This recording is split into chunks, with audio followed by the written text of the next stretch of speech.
kita memulai pembelajaran kita pada pagi hari ini, alangkah baiknya kita memulai dengan berdoa. Fitri bisa dimulai. Baik Bu, di tempat itu siap. Berdoa mulai. Berdoa dicukupkan. Baik, terima kasih Fitri sudah bisa berdoa. Untuk selanjutnya anak-anak bisa berdiri sebentar.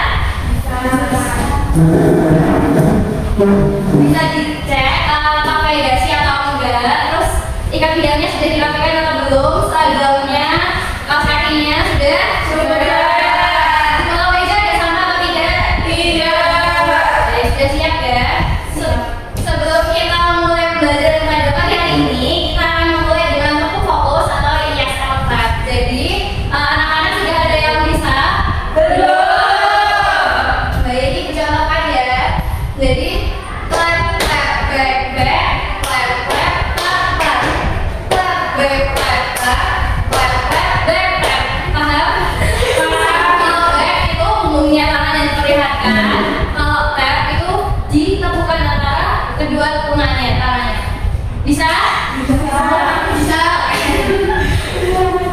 1, 2, 3. Clap clap back back, clap clap clap clap, clap back clap clap, clap clap back clap. Bisa? Sudah fokus? Belum. Oke, untuk selanjutnya, untuk menumbuhkan jiwa nasional kita, baiknya kita menyanyikan bersama lagu Indonesia Pusaka. Indonesia tanah air merah, pusaka abadinya jaya. Indonesia sejak dulu kala selalu dipuja-puja bangsa. Di sana tempat merdeka, dibuat dibesarkan muda, tempat berlindung di hari tua, sampai akhir menutup mata. Oke, baik, terima kasih anak-anak, silakan duduk kembali. Baik. Oke, siapa kalian untuk belajar hari ini? Siap. Kalian memilih warna pink, kuning, atau biru? Pink. Terima kasih. Jadi anak-anak, apa yang kalian ketahui tentang pernafasan? Proses oksigen. Dan mengeluarkan Halo. Jadi mengapa kita gak bisa napas jika kita bermain bola sodor misalnya? Karena aktivitas fisik yang intens yang membuat tubuh membutuhkan lebih banyak oksigen. Betul. Lalu bagaimana organ pernafasan itu bekerja saat kita bernafas dengan cepat? Organ pernafasan bekerja lebih keras untuk mengambil lebih banyak oksigen. Betul. Jadi hari ini kita akan mempelajari tentang cara kerja sistem pernafasan manusia melalui pengamatan media video pembelajaran yang nantinya akan ibu tayangkan di TV ini. Jadi kalian akan menganalisis hubungan antara aktivitas fisik yang akan kalian lakukan di LKM nanti dan kalian akan bekerja secara kelompok menggunakan LKM yang akan ibu bagikan. Nah, kegiatan ini akan bertujuan membantu kalian dalam memahami pengertian, fungsi organ pernafasan, pentingnya menjaga kesehatan paru-paru, dampak polusi, serta melatih kemampuan berpikir kritis, kreativitas, kerjasama, dan komunikasi dalam menyampaikan gagasan. Sebelum kita memasuki pembelajaran lebih jauh, Ibu ingin tahu kalian itu sudah sampai di tahap mana. Jadi silakan anak-anak menyiapkan selembar kertas dan alat tulisnya. Ibu akan memberikan soal pilihan ganda yang akan Ibu tayangkan.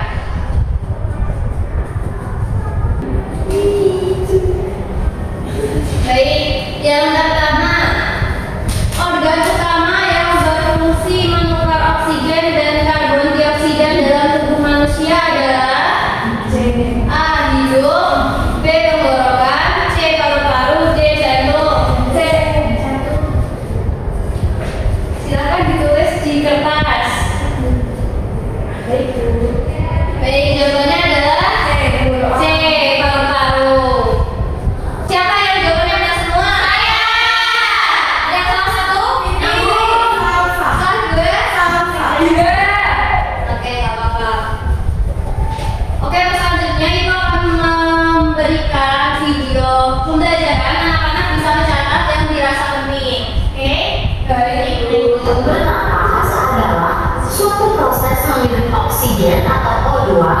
dan mengeluarkan karbon dioksida atau CO2 dan uap air untuk hidup melalui alat pernapasan.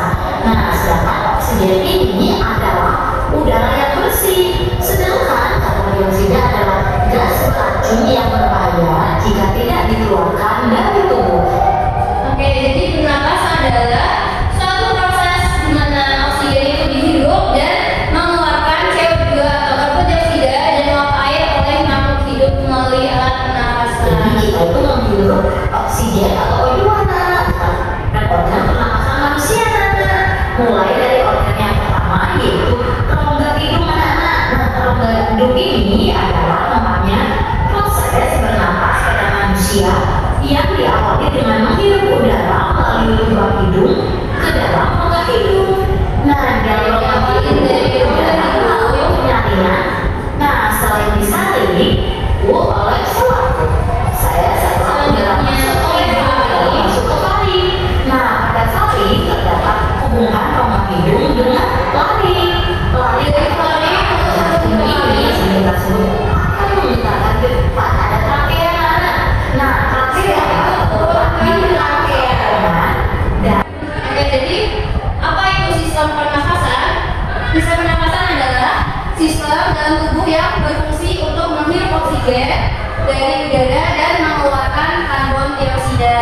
Kira-kira apa saja organ yang kita gunakan untuk bernafas ya? Tadi ada yang menjelaskan tidak? Organ apa saja yang kita gunakan untuk bernafas? Betul. Hidung. Setelah itu ada taring. Lalu ada trakea. Ada trakea. Turun ke usus. Setelah dari paru-paru. Ya, ada paru-paru kanan dan paru-paru kiri. Setelah itu ada alveoli dan diafragma. Tuh, jadi di hidung itu berfungsi sebagai pintu masuk. Jadi di mana ketika awal udara itu masuk ke dalam tubuh kita. Saat kita menarik nafas, udara yang kita hidup mengandung banyak partikel kecil seperti debu, kotoran. Makanya di hidung kita itu ada rambut-rambut halus yang fungsinya itu untuk menyaring kotoran supaya tidak masuk ke dalam tubuh. Untuk selanjutnya ada faring, di mana faring ini berfungsi sebagai jalur penghubung untuk udara dari hidung menuju ke paru-paru dan makanan dari mulut menuju ke lambung. Selanjutnya ada trakea, di mana itu juga disebut sebagai batang tenggorokan. Di mana saluran pernapasan ini berfungsi sebagai jalur keluar dan masuknya udara yang kita hirup. Ini bentuknya seperti ini, ada cincin-cincin tulang rawan yang fleksibel sehingga dia itu bisa bergerak waktu kita bernafas, berbicara atau menenang. Kalian bisa merasakan ketika kalian berbicara, di sini sudah ada yang bergerak di bagian leher. Nah, di sini ada proses pernapasan manusia. Di sini contohnya ketika udara itu masuk, menghirup nafas ke parunya itu mengembang atau inspirasi. Sedangkan ketika menghembuskan nafas, udaranya itu keluar. Jadi paru-parunya melengkung atau itu disebut juga sebagai peristiwa ekspirasi. Nah, di sini adalah gambar ketika kita menghirup nafas dari hidung turun ke trakea lalu sampai dengan ke paru-paru. Diafragma kan? Ini ada diafragma itu berkontraksi dan paru-parunya mengembang sehingga udara itu masuk melalui hidung dan juga paru-paru. Ini adalah contoh pertukaran oksigen dan karbon dioksida. Ini oksigennya masuk, yaitu kalau ungu, kalau oksigen masuk, lalu disampaikan ke sel darah merah, lalu karbon dioksigennya keluar di jalur yang sama. Ini terjadi ketika kita menghembuskan nafas. Contohnya seperti ini. Nah, kedua pernafasan pada manusia itu, contohnya cuma 3 saja. Yang pertama itu flow. Ketika flow, siapa yang pernah flow? Pasti yang pernah flow? Ya. Jadi kalau flow hidup kita sebelumnya ada air hidupnya. Jadi itu tuh termasuk juga dalam gangguan pernafasan pada manusia. Waktu flow pasti merasa sesak kan? Nah, itu. Lalu yang kedua itu ada TBC. TBC itu cukup berbahaya. Jadi di sini kayak bakteri yang disebut oleh bakteri ini kok bakteri tuberkulosis. Jadi tuberkulosis ini menyerang bagian tulang seperti ke tulang, ke jaringan kening dan ke otak. Untuk TBC ini menular ya anak-anak. Jadi kalau misalnya ada teman yang terkena TBC disarankan untuk menggunakan masker. Lalu asma. Di sini ada yang punya asma? Tidak. Karena asma itu adalah penyakit yang terjadi akibat dari penyempitan saluran pernafasan. Jadi penderitanya bisa terkena sering sesak nafas apabila melakukan aktivitas yang berat. Lalu selanjutnya, dari mana cara mencegah gangguan pernafasan? Kita perlu menjaga kesehatan. Yang pertama, menggunakan masker. Waktu kalian berkendara naik sepeda motor, menggunakan masker tidak? Iya. Itu tujuannya untuk menyaring udaranya di mana kualitas udaranya itu di situ buruk. Yang kedua, tidak merokok dan tidak asal rokok. Yang ketiga, mengurangi aktivitas di luar saat ruangan banyak polusi tinggi. Yang keempat, menanam pohon. Jadi selanjutnya, setelah ibu membacakan materi dengan alas segala materi yang mungkin dirasa anak ini, selanjutnya ibu akan membagi menjadi beberapa kelompok. Satu kelompok akan berisi 2 orang saja. Ibu akan menjelaskan langkah-langkah yang akan kalian Jadi di sini ada dua kegiatan.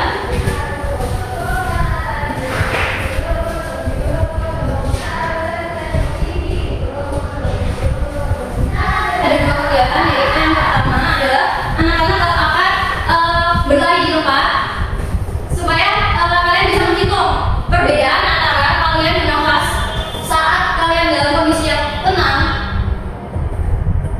dan saat setelah beraktivitas. Waktu kondisi beristirahat itu kira-kira berapa kali per menit frekuensi nafasnya. Lalu untuk kondisi setelah beraktivitas atau setelah kalian berlari di tempat itu berapa kali per menit. Setelah kalian saling mengamati dan saling menghitung dengan teman sekelompok kalian akan menjawab bagian analisis data, yaitu membandingkan hasil hitungan frekuensi nafas pada kondisi istirahat dan setelah kalian berada di tempat. Apa yang terjadi? Yang kedua, mengapa tubuh membutuhkan nafas lebih banyak saat kita aktif? Ini juga dijawab sampai dengan nomor 3. Lalu aktivitas yang kedua itu adalah kalian mengisi tabel. Di sini kalian berperan sebagai detektif udara atau kalian mencari masalah. Jadi misalnya masalah di sekitar kalian itu ada asap rokok, asap knalpot motor, asap bakar sampah. Bahayanya bikin nafas nakal menjadi batuk ataupun susah bernafas. Nah setelah itu kalian tuliskan lagi di bagian bawahnya. Jika kalian berada di dekat sumber polusi itu, dampaknya pada tubuh kalian itu apa? Apakah saya pahami? Bisa. Baik, itu bagi ya. Di sini kelompok 1, 2 orang, kelompok 2, 2 orang, kelompok 3, 2 orang, dan di sini kelompok 4, 2 orang. Bisa pahami? Bisa. Baik, itu bagi ya.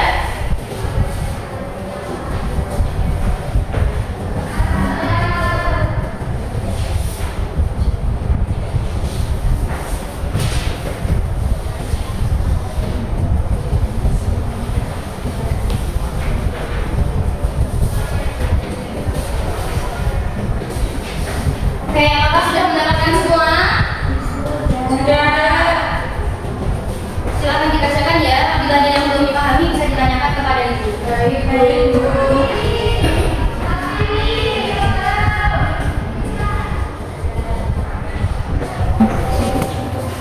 Apakah ada yang bingung?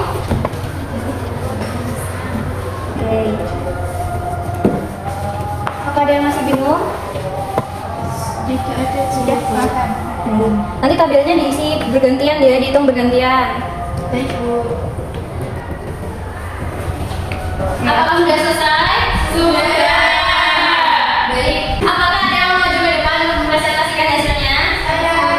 Baik, silakan maju. Untuk aktivitas 1 mungkin bisa dibaca dulu.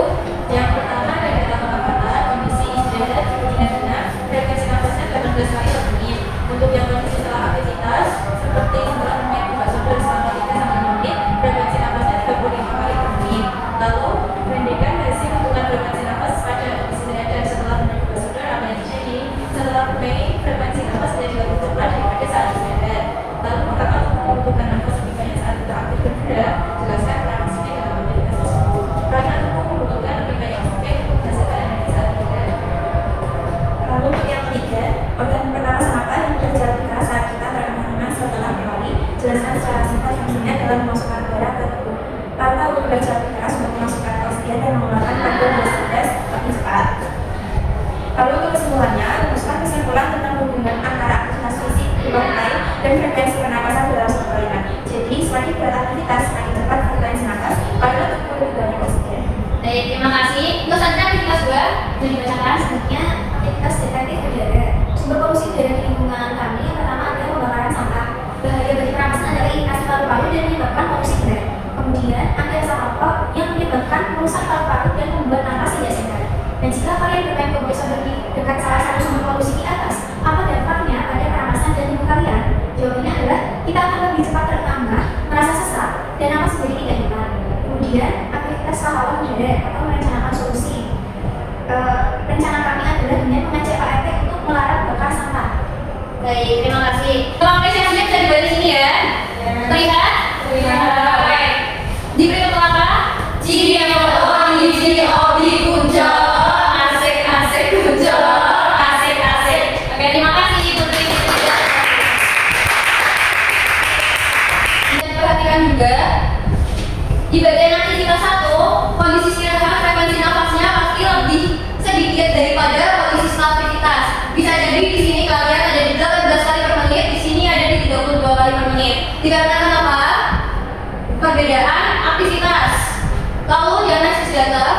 Banyak hasil hitungan frekuensi apa yang terjadi, kenapa bisa ada perbedaan? Karena setelah bermain atau melakukan aktivitas frekuensi nafas menjadi lebih cepat daripada saat duduk. Lalu mengapa tubuh membutuhkan nafas yang lebih banyak ketika kita aktif? Karena tubuh membutuhkan lebih banyak oksigen untuk menghasilkan energi saat bergerak. Lalu menjelaskan secara singkat fungsinya dalam memasukkan udara ke tubuh. Di sini jawaban anak-anak apa? Udah sama belum? Orang-orang bekerja lebih keras memasukkan oksigen dan oke. Untuk selanjutnya, kami mengajak anak-anak sudah mengerjakan LKM secara bersama-sama. Lalu tadi juga sudah ada asesmen awal. Tiba saatnya anak-anak mengerjakan soal formatif. Untuk ini, anak-anak akan mengerjakan secara individu. Waktunya selama 15 menit. Di sini ada 10 soal. Jadi tidak boleh melihat kanan dan kirinya ya. Baik, Bu.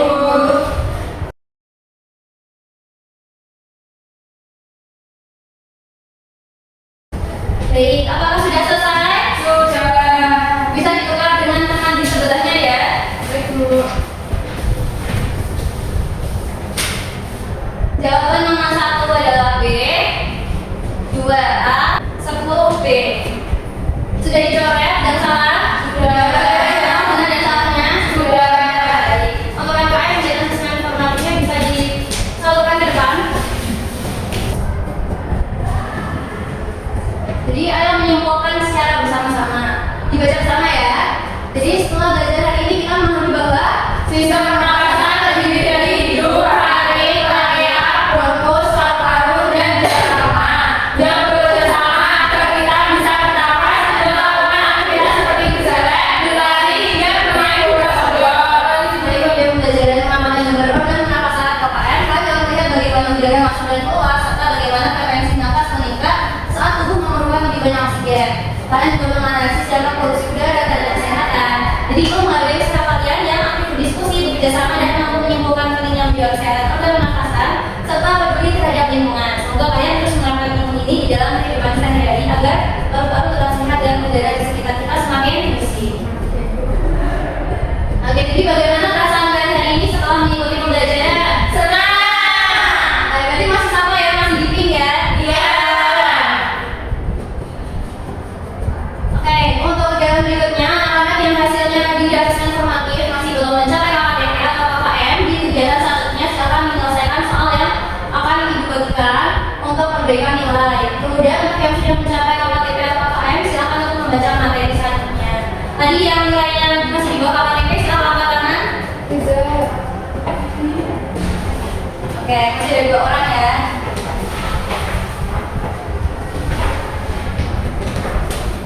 Silakan soal itu jika dibawa pulang, dikerjakan di rumah, besok dibawa. Lalu untuk materi berikutnya, di pertemuan berikutnya kita akan baca tentang materi sumber energi di sekitar kita. Kalian bisa membacanya terlebih dahulu di rumah masing-masing melalui buku paket yang ada.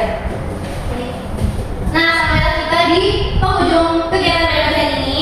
Sampai jumpa lagi di pertemuan selanjutnya. Semoga mengakhiri pembelajaran kita pada pagi hari ini. Alangkah baiknya kita tutup bersama-sama dengan doa. Jadi sekarang pimpin. Baik, Bu. Di tempat duduk siap, berdoa mulai. Berdoa dicukupkan. Baik, terima kasih Fikri sudah dipimpin. Terima kasih anak-anak. Semoga apa yang